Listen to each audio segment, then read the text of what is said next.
Cristiano Ronaldo is undoubtedly one of the greatest footballers in history, but as he approaches 40, the reality of age is catching up with him.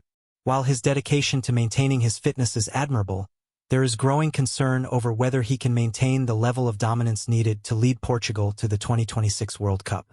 Recent performances have raised questions about Ronaldo's effectiveness. During Euro 2024, despite taking 23 shots in just 5 games, he failed to score. With an expected goals total of 3.72, Ronaldo's inability to convert chances into goals has shown a worrying trend. The missed opportunities were not simply bad luck. They reflect the natural decline in his goal-scoring ability as he ages. Furthermore, Ronaldo's tendency to take free kicks from difficult positions rather than positioning himself to take advantage of passes from teammates like Bruno Fernandes and Bernardo Silva seems misguided. At his age, Ronaldo's aerial power could be better utilized by staying in the penalty area rather than shooting from long range, which is less likely to succeed. There is also a significant problem with Ronaldo's role in the team's dynamic.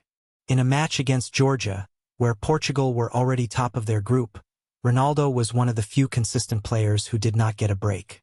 This decision seemed driven by a personal desire to score rather than a strategic consideration for the team's overall success. Resting Ronaldo could have been beneficial for the upcoming knockout stages, but his insistence on playing might have jeopardized Portugal's chance of progressing. Ronaldo's presence on the pitch also affects the development of younger players like Goncalo Ramos and Rafael Leao. By demanding a starting role, he limits the opportunities for these emerging talents to gain experience and prove their worth. This is particularly evident when looking at matches where Ronaldo has played the full 120 minutes, often overshadowing the potential growth of his younger teammates. In contrast, other football legends have navigated the twilight of their careers with grace and self-awareness. Luis Suarez, for example, has taken a backseat role at Inter Miami, where he is willing to let younger players shine. Ronaldinho was quick to recognize Messi's potential and facilitated his development at Barcelona. Zlatan Ibrahimovic, in his final season at Milan, has become more of a mentor, chipping in when needed but most importantly championing the next generation. Ronaldo's continued efforts to prove his critics wrong are understandable given his history of overcoming doubt. But a stubbornness in maintaining a central role despite clear signs of decline could damage both his and Portugal's prospects. There is a risk that Ronaldo's final years will overshadow his extraordinary career if he fails to adapt his role effectively.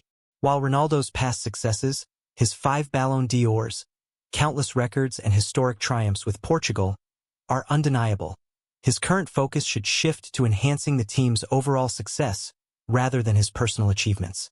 Embracing a more strategic role, such as serving as a super sub or focusing on mentoring, could preserve his legacy and allow Portugal to unleash the full potential of their emerging talents. Ultimately, the measure of a great player is not just his peak performance, but also how he adapts and contributes to his team's success as his career progresses.